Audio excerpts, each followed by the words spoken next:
అందరికీ నమస్కారం.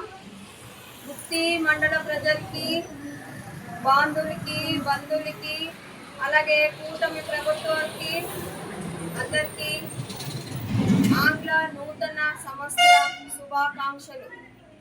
ఈరోజు మన చంద్ర కాంప్లెక్స్లో కార్మికుల మధ్యలో అంటే టైలర్ షాప్ వాళ్ళ మధ్యలో కేక్ కటింగ్ చేయడం జరుగుతుంది.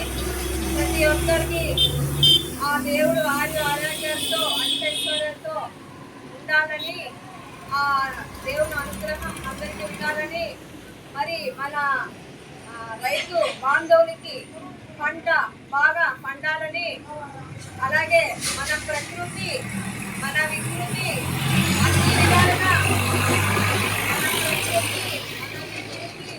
మన సహకరించాలని, ఏ విధంగా భూకంపాలు అలాగే మానభంగాలు దొంగతనాలు ఈ సంవత్సరం ఏది జరగకూడదని, ఈ సంవత్సరం అంతా సాఫీగా ఆ ప్రకృతి మన మధ్యలో ఆ ప్రకృతి సహకరించాలని మన అందరూ మన ఆంధ్ర ప్రజలు కానీ అందరూ మన భారతదేశంలో ఉండే ప్రజలందరికీ మంచి జరగాలని కోరుకుంటూ, ఈ నూతన సంవత్సరం అందరికీ విజయం చేకూరాలని, ఆ దేవుని ఆశీస్సులు ఉండాలని కోరుకుంటూ, భారత్ మాతాకి జై, భారత్ మాతాకి జై, భారత్ మాతాకి జై.